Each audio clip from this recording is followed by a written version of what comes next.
Hi, I'm Joe Gertis, and this is Coffee in the Capitol.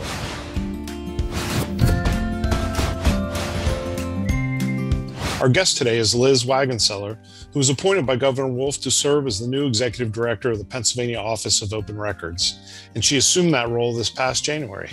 Liz, thanks for joining us. Thanks, Joe. I'm really glad to be here. Maybe you can tell us a little bit about the office that you're assuming and kind of how the transition's been going. Thanks, Joe. Yes. Yes, I was in the Auditor General's office for 8 years.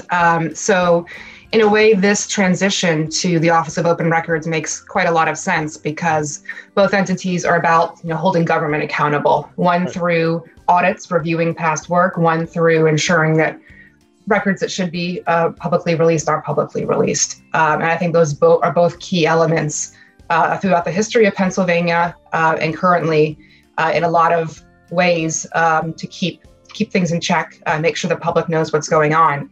I have a great group of people helping me learn all about this office. I am not an attorney, and I work with a lot of attorneys, and they have been wonderful in getting me up to speed on all the specifics because there's quite a lot of nuances and case history and all sorts of things. Sure.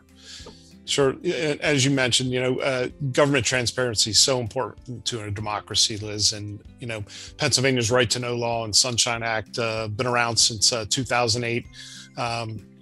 And it's really important that Pennsylvanians know what their government is doing. Down from our 1,454 townships of the second class in Pennsylvania, all the way up to the governor's office. What are some of your plans for the office moving forward? Absolutely.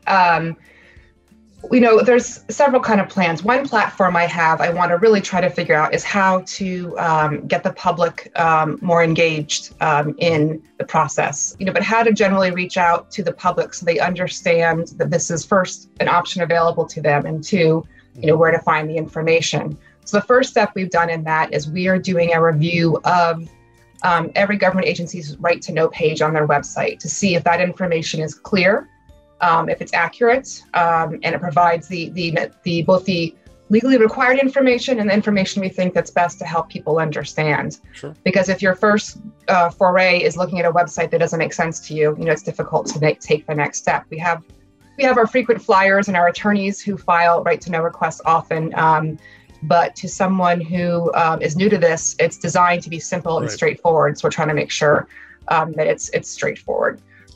Liz, the appeals process is an important function of your office, and you're currently working on regulations to help local governments and other agencies comply with the law and give them a little guidance on how to comply with the law.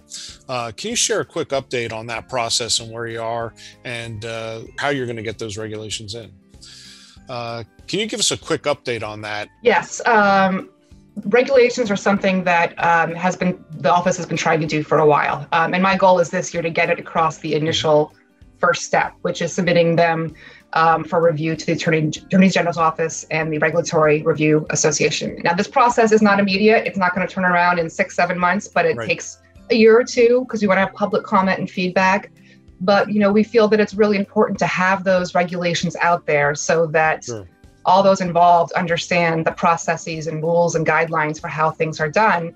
Previously we've relied on our website or previous cases or any kind of guidelines that we publish, but to get it solidly out there so one can understand is great. And those are available on our website right now, the drafts, which we're just tweaking right now. And we expect to take on that first step in the next 6 weeks to get it out to the first step in that long process to get them promulgated. Liz, no law is perfect, and our members would like to see some changes, particularly regarding some areas that are bothersome to our members that they see on a pretty regular basis. And one of those is commercial fees, where a company will or an entity, a business entity, will make voluminous requests or tedious requests from a township for a commercial purpose, where they're going to use that information to make money, and is often seen making money at the expense of the taxpayers because we have to fulfill those requests. The others on vexatious requesters or nuisance requesters, folks that are almost weaponizing the right to know law to overload our townships with requests. Yes, absolutely. It's interesting. I'm going to take both of them separately. Commercial requesters isn't something we see a lot in the appeals office, since we just hear the appeals, but we hear from your members and other government agencies that they feel like they're keeping certain entities in business, that their work. And it can be, like you said, very time consuming, labor intensive. And many people feel like that's not the spirit of what the right to know law was about. And Senator Brooks has legislation that would allow government agencies to charge some labor fees and other things. This is something that's been done in other states successfully, and that has made it out of the first committee in the Senate. So that one, we don't have any concerns with that one. That one seems to be moving forward. The other one, vexatious requesters, which is a fun term to say, I think. Vexatious. It sure is, And again, that one is one that we don't as often feel the pain of that, but I know a lot of agencies that do. And again, I think that the spirit and the purpose of the law originally are not being expressed in those cases. And again, there's some legislation from Senator Dush, which has also come out of that committee. And that one does directly involve our office. It is modeled after some legislation in Connecticut, which would allow, let's say, a township to say that we think Peter Smith is a vexatious requester. And I file that with our office, give us evidence. Peter Smith can then defend himself.